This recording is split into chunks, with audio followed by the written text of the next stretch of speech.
अस्सलाम वालेकुम नाजरीन, मैं हम आपका मेज़बान शहबाज हैदर और आप देख रहे हैं वर्ल्ड न्यूज़। नाजरीन, आपका फेवरेट प्रोग्राम मेहमानों के रंग शहबाज हैदर के संग।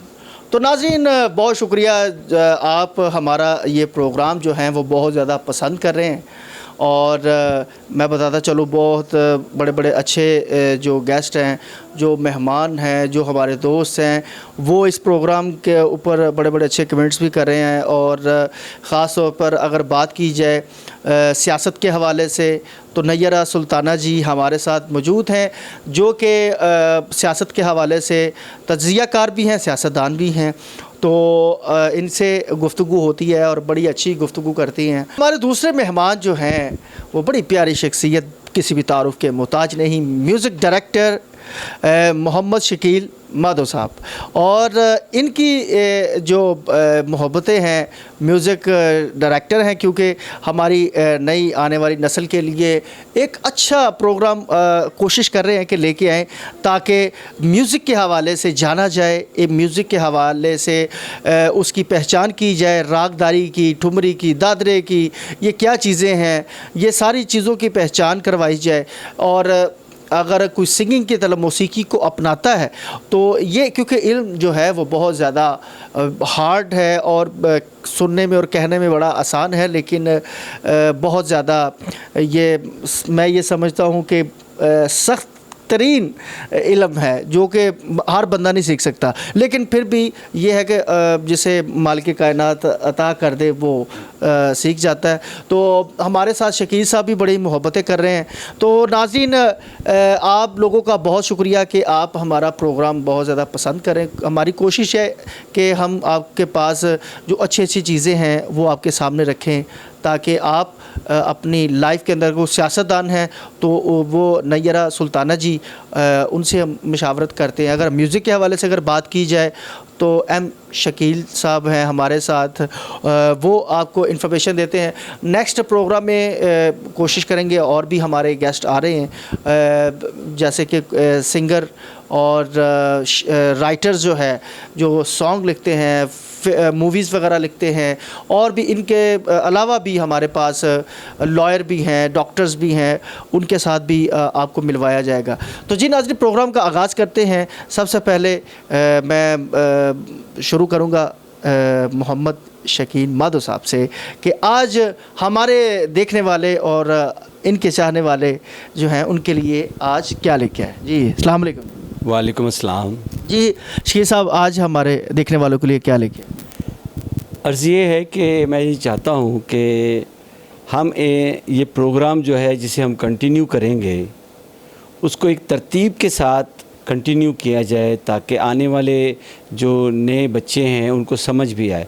तो आज हम बात करेंगे, सबसे पहले संगीत के अंदर ठाठ की बात करेंगे। थोड़े से दिन पहले भी बात हुई थी, तो लेकिन ये है कि ठाठ और राग के फ़र्क बताऊंगा मैं, और फिर मैं थोड़ा सा इसके ऊपर ब्रीफ़ करके उसके बाद हम आगे चलेंगे।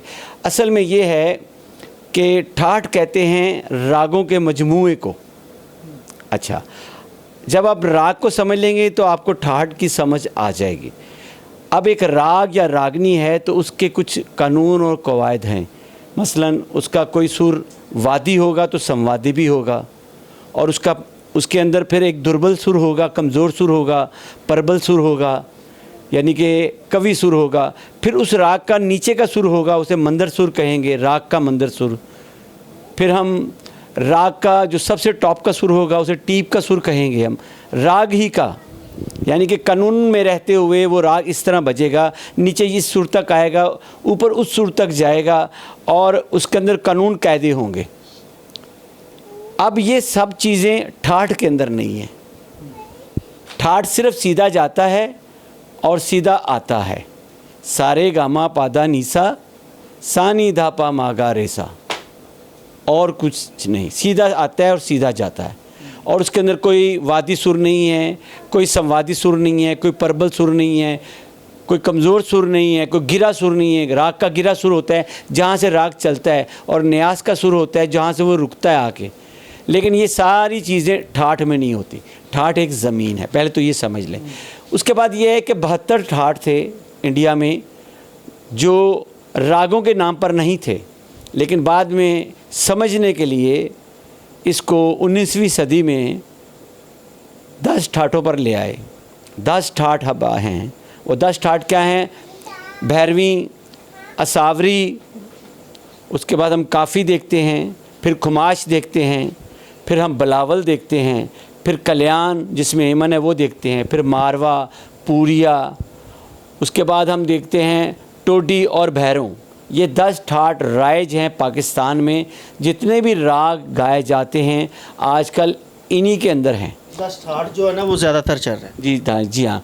तो या से ज़्यादा भी हैं। जी, वैसे नहीं, अभी इन सब को उन्होंने 10 ठाठ में मतलब बंद कर दिया बाकी सारे रागों को समझने के लिए, क्योंकि ये इल्म सारा हवा में है, इसकी फ्रीक्वेंसी हवा में है, ये देखा नहीं जा सकता। तो सबसे पहला ठाठ जो है हमारा भैरवी ठाठ है। जिस रागनी एक है भैरवी, उसी के नाम पर उसका ठाठ रख दिया है। यानी कि रागनी क्या है? भैरवी रागनी है, उसके कानून कायदे हैं, कहाँ तक जाएगी, कहाँ तक आएगी। यानी कि भैरवी रागनी जो है वो उसका खरज और पंचम जो है वादी समवादी सुर हैं, यानी अहम सुर हैं। उसके बाद उसके जितने भी सुर बाकी हैं, ऋखब कोमल, गंधार कोमल, मध्यम कोमल, देवत कोमल, निखात कोमल, ये सारे के सारे प्रबल सुर हैं, यानी कि कवि सुर हैं। इस रागनी में कोई भी कमज़ोर सुर नहीं है। और इसका जो तार का सुर है, जहाँ तक ये रागनी जाती है वो गंधार है, ऊपर का गंधार, और नीचे तक ये मध्यम तक आती है, तो नीचे मंदर सुर जो है। तो गिरा का सुर जहाँ से ये चलती है वो देवत है, कोई निखात कहता है, कोई देवत कहता है। और खरज जो है इसका वादी सुर है, कोई पंचम को कहता है, लेकिन हकीकत में खरज और पंचम जो है इसके वादी संवादी सुर है। इसकी एक चलन है, सारे गामा पाधा निसा, जब इसे कहेंगे सानी धापा मागा रेसा, तो रागनी गाएंगे तो हम कानून कायदे में रख के गाएंगे, कुछ सुरों को हम लगाएंगे, कुछ तरीक़ाकार से चलेंगे। लेकिन जब हम सीधी बजाएंगे, इसे सीधी रोही करेंगे और सीधी अमरोही करेंगे तो ये ठाठ हो जाएगी। तो इसका नाम भैरवी ठाठ है। तो इसके अंदर हम पहले मैं इसकी तारफ़ थोड़ा सा करा दूं, उसके बाद फिर देखते हैं।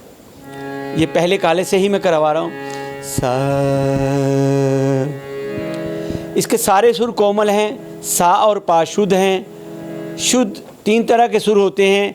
एक शुद्ध सुर होता है जिसे सा और पा कहते हैं हमारे पाकिस्तान के संगीत में।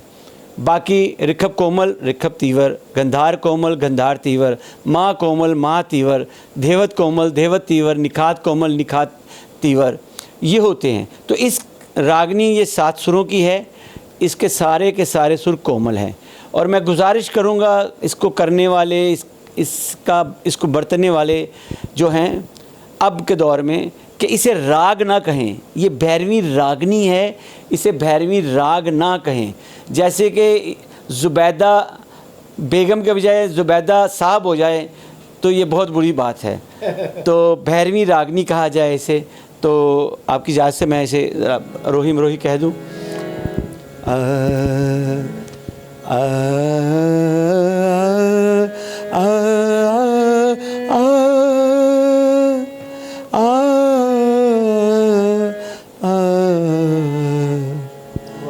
ये भैरवी रागनी हो गई।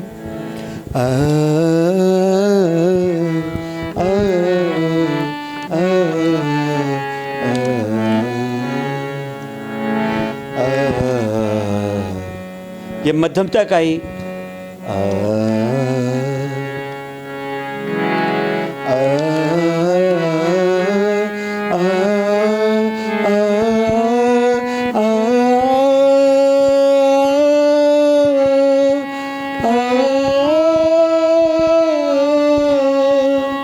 ये गंधार ऊपर का है।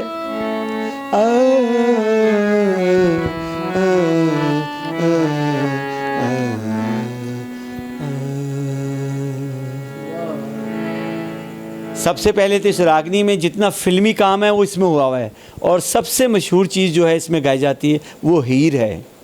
हीर सिर्फ़ और सिर्फ भैरवी में ही गाई जाती है और किसी में नहीं गाई जाती। जब भी कोई हीर गा रहा है तो समझे आके भैरवी गा रहा है वो।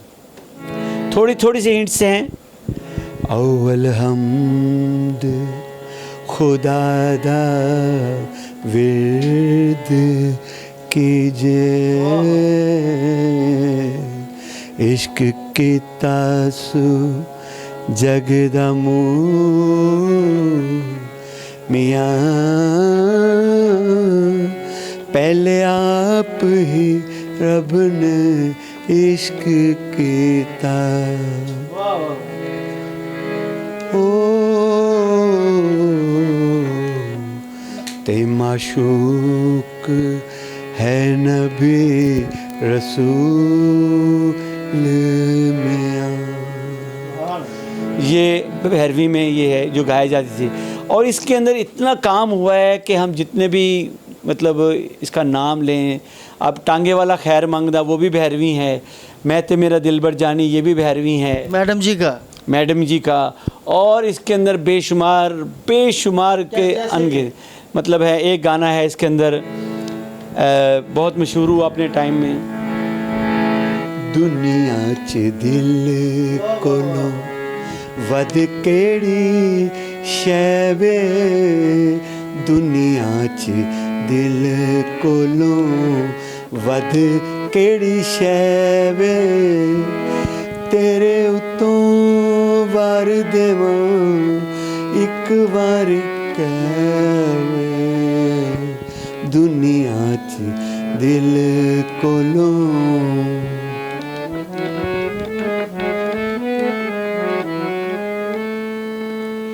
प्यार दे जहान दी हर शै अजीबे,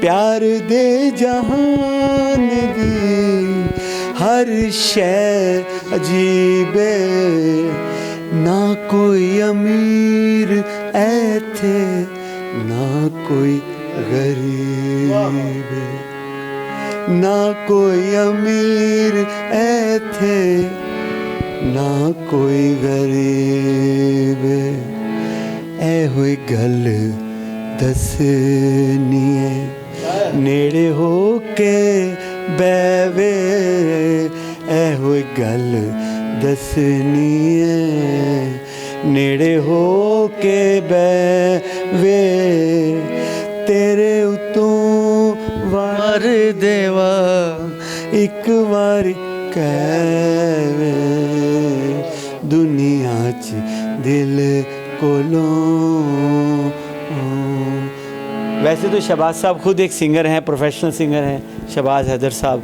आपको बताते चलें कि ये माशाल्लाह एक बहुत ही प्रोफेशनल सिंगर हैं। होस्ट बनना शायद इनकी मजबूरी हो गई लेकिन ऐसे सिंगरों को हमें चाहिए, पज़िराई देनी चाहिए और अल्लाह मियाँ इनको खुश रखे। और बहुत खुशी हुई तो मैं फिर और भी आपको बताता हूँ। ये आपकी सर शकील साहब, आपकी मैं ये समझता हूँ मेरे लिए ये प्राइड ऑफ परफॉर्मेंस है कि मोहम्मद शकील माधो साहब जैसे लोग मतलब किसी की तारीफ़ करें तो ये किसी अवार्ड से कम नहीं है। तो मेरे लिए बड़े काबिल एहतराम है, मैं इनसे बहुत कुछ सीखता हूँ और ये बिलीव कीजिएगा कि ये मेरे आज ये साथ बैठे हैं, ये मेरे लिए फ़ख्र की बात है। मैं इस लेवल पे नहीं हूँ जिस लेवल पे माशाल्लाह शकील साहब हैं। इल्म के हवाले से ये आउटस्टैंडिंग, ये उस्ताद हैं और मेरे लिए ये भी फ़ख्र की बात है कि मैडम जी मेरे साथ बैठे हैं। बहुत ही इल्म वाली शख्सियत, बड़ी मोहब्बत वाली शख्सियत, समाजी कारकुन है, समाजी रहनुमा। बिलीव कीजिएगा आज जो दो हस्तियाँ मेरे साथ बैठी हैं ये सिर्फ़ अपने अपने, या अगर मैं सियासत की बात करूं तो ये सियासत इनके लेवल की चीज़ नहीं है, ये एज ए इंसान बहुत अच्छे हैं मैडम जी और शकील साहब। तो ये नाज़रीन ये फ़न तो अल्लाह की देन है जिसको भी अता कर दे, लेकिन एज ए इंसान होना, एज ए अच्छा इंसान होना ये बहुत बड़ी बात है। वैसे पूरी कायनात में जितने भी हैं वो हज़रत इंसान हैं, लेकिन हर इंसान की अहमियत, हर इंसान का मुकाम उनके करैक्टर से, उनकी नीयत से है। तो नाज़रीन जो अच्छा पॉजिटिव होके चलता है, मालिक कायनात की हुजूर जो है वो उनका दर्जा बढ़ता रहता है। तो ये दर्जा जो है ये अल्हम्दुलिल्लाह मेरी दुआ है सारी उम्मत मुसलमान के लिए ख़ास तौर पर कि मालिक कायनात सब पर अपनी ख़ास रहमत फरमाए, आमीन। तो जी नाज़रीन, बातें बहुत हो गई और नैयर सुल्ताना जी हमारे साथ हैं। तो मैं ये चाहूँगा कि नाज़रीन, पाकिस्तान के जो नई हुकूमत आ चुकी है उसका बजट बाहर आ चुका है, ऑन हो चुका है, और इनसे पूछेंगे कि आज की बजट के हवाले से ये क्या कहते हैं। अस्सलाम वालेकुम। सबसे पहले मैं आपका शुक्रिया अदा करती हूँ कि आपने मुझे बजट के बारे में कुछ पूछा है। ये बजट इस मौजूदा हुकूमत का पहला बजट है और इस बजट में मैंने देखा है ये एक ना इंसान दोस्त बजट पेश किया गया है। जिस तरह उन्होंने ग्रेड 1 से लेकर 16 तक 25% सैलरी में इजाफा कर दिया है और 17 से लेकर 22 ग्रेड तक उन्होंने 20% इजाफा कर दिया है। ये बड़ी खुशैन बात है सरकारी मुलाजमीन के लिए कि तनख्वाहों में इजाफा कर देना। उसके बाद उन्होंने कहा कि जो प्राइवेट सेक्टर पे लोग हैं जिनकी सैलरी 32 से हज़ार थी, उनको उन्होंने 37,000 तक कर दिया। ये भी एक खुशहाइन बात है कि पेंशन की भी उन्होंने, जी हाँ जी, वो भी उन्होंने 15% इजाफा कर दिया पेंशन में भी गवर्नमेंट मुलाजमत में। देखे ये बात ना उन लोगों के लिए जिन्होंने अपनी जवानी पाकिस्तान की खिदमत करते हुए गुजार दी, जॉब करते हुए अब बुढ़ापे में जाके जब वो कुछ करने के काबिल नहीं है तो उनकी पेंशन में उनका गुजारा होना बहुत मुश्किल था। ये इजाफे से उनकी ज़रूरियात ज़िंदगी पूरी हो गई। बिल्कुल बिल्कुल, इस इतनी महंगाई के दौर में ये जो उन्होंने थोड़ा सा बढ़ा दिया ना, चले उन्हें कुछ तो रिलीफ मिला, ना होने से बेहतर है कुछ तो मिला। इससे मैं बहुत खुश हुई हूँ। और उन्होंने बेनज़ीर इनकम सपोर्ट में भी 27% इजाफा कर दिया है। ये एक बड़ा ज़बरदस्त है कि कम से कम जो ख़वातीन जो हैं बेचारी बहुत ज़्यादा परेशान थी कि मतलब क्या बनेगा, क्या किस तरह सिस्टम होगा, उसमें ये कि काफ़ी ख़ानदान जो हैं इससे बेनिफिट्स लें इंशाअल्लाह ताला जी। उनको ये मिलना चाहिए क्योंकि हर पाकिस्तानी जो मजबूर है उसकी ये ज़रूरत है कि उसको ये मिलना चाहिए। ये बहुत अच्छा इन्होंने इक़दाम किया है। मैं इसके लिए इनका थैंक यू बोलूँगी कि इस तरह के इक़दाम और भी करें पाकिस्तान में। बिल्कुल, ये नून लीग अच्छा कुछ नाराज़गी चल रही है पीपल्स पार्टी और नून लीग की। ये देखिए जी, ये ऐसा होता रहता है। इस बात को हम ना ज़्यादा सीरियस नहीं लेंगे, ये होता रहता है।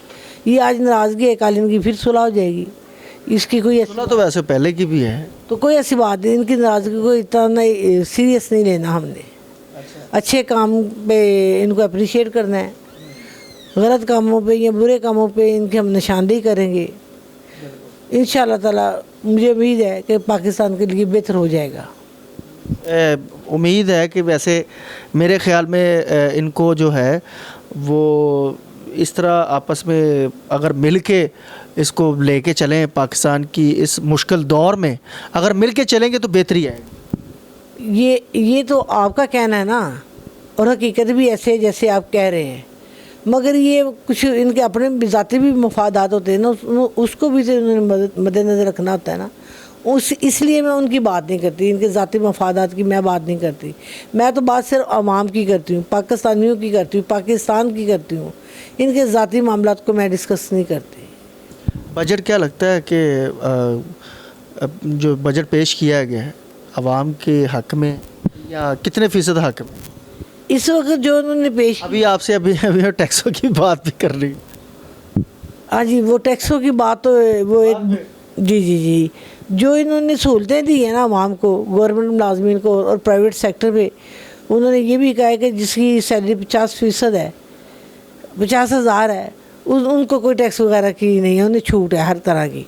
ये मतलब ये चीज़ें हैं कि जो बेहतरी वाली है। बिल्कुल। आप कितने फ़ीसद समझते हैं कि ये बजट जो पेश किया गया है कितने फ़ीसद बेहतर? देखिए, ये पहले बजट से ना तकरीबन 50% बेहतर है।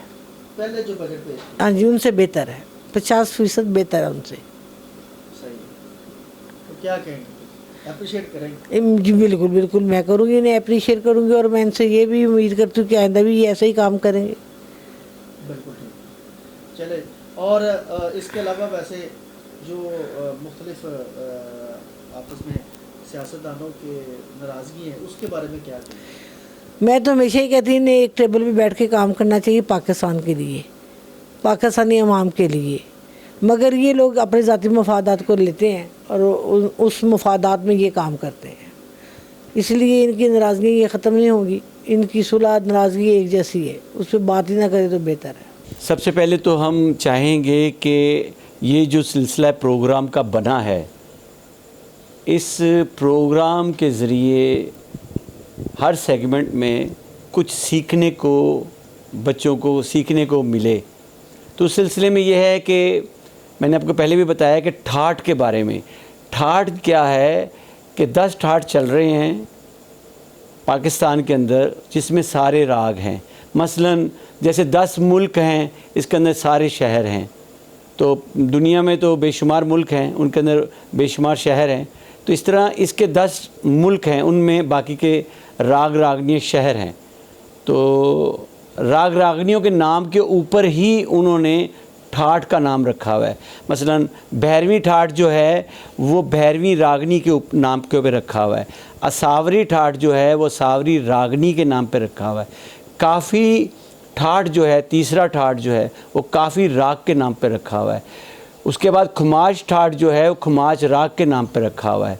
बिलावल ठाठ जो है वो बिलावल राग के नाम पे रखा हुआ है।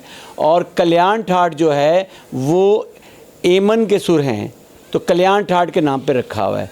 और फिर उसके बाद मारवा जो इसके बाद है, मारवा राग के नाम पर है। फिर पूर्वी राग के नाम पर पूर्वी है। फिर टोडी के नाम के ऊपर मियाँ की टोडी है। और उसके बाद भैरव के नाम के ऊपर राग, भैरव के नाम के ऊपर ठाठ का नाम रखा हुआ है।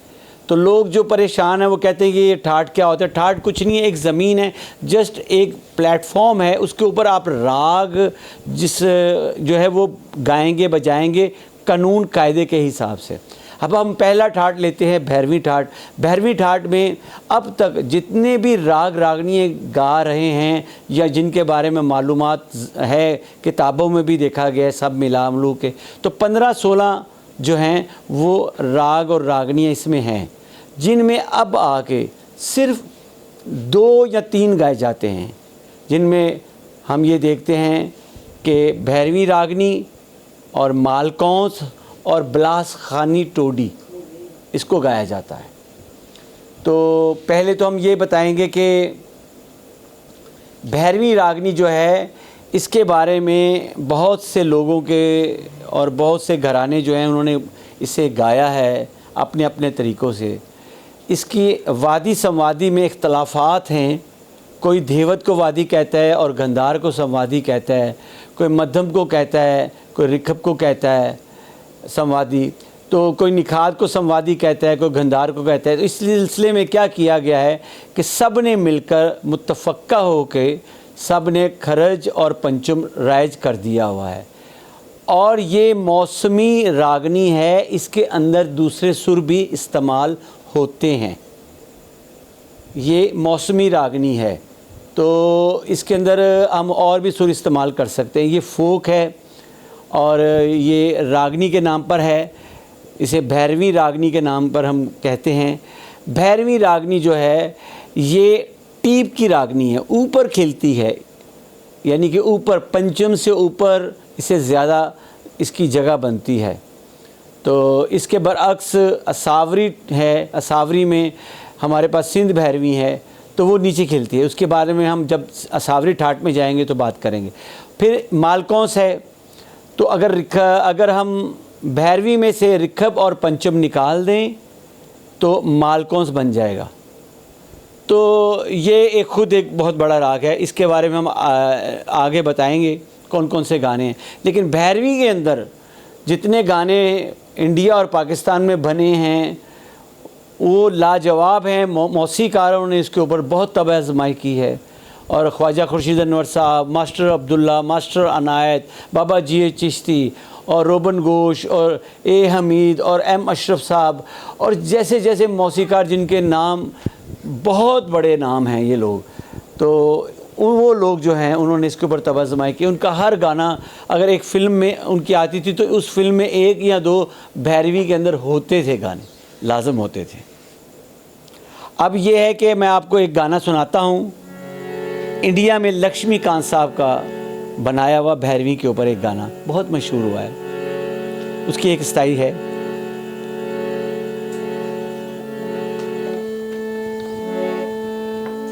हो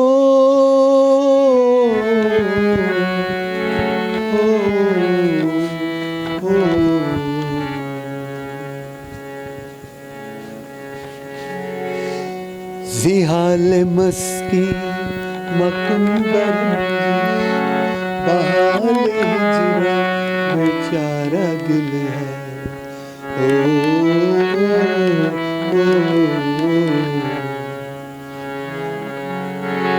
जिहाल मस्की मकंबर रंजिश बहाल हिजरा बेचारा दिल है, सुनाई देती है जिसकी धड़कन तुम्हारा दिल या हमारा दिल है, सुनाई क्या कहना क्या कहना। है जिसकी धड़कन तुम्हारा दिल या हमारा दिल है,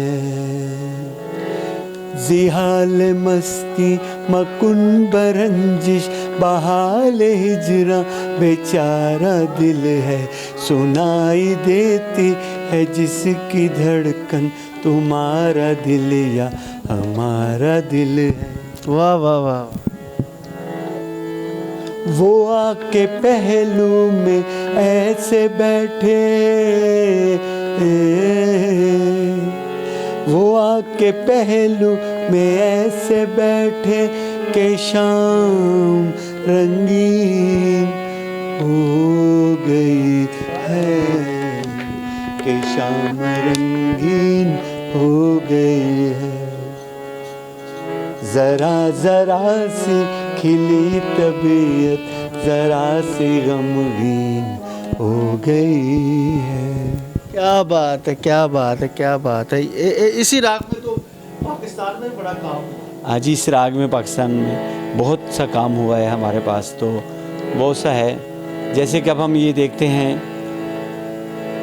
डंग प्यार दा सीने ते खाके हंजू पलकां दे विच लुका के चुप रहिए किसे नू सुनाइए ना, डंग प्यार दा सीने ते खाके। जी नाजरीन, हमारे आज के प्यारे और ख़ूबसूरत मेहमान मोहम्मद शकील माधो साहब और मैडम नैयर सुल्ताना जी हमारे आज के ख़ूबसूरत मेहमान थे। तो जी नाजरीन, उम्मीद करते हैं कि आज का आपको प्रोग्राम बहुत ज़्यादा पसंद आया होगा। मेहमानों के रंग शहबाज हैदर के संग देखते रहिए। अपने कमेंट्स और लाइक और शेयर इसको ज़रूर कीजिएगा ताकि आपके लिए और ज़्यादा हम अच्छे अच्छे प्रोग्राम लेके आए। मुझे अपने मेज़बान शहबाज हैदर को इजाज़त दीजिएगा। दोबारा फिर मुलाकात होगी। अल्लाह हाफ़िज़। पाकिस्तान जिंदाबाद।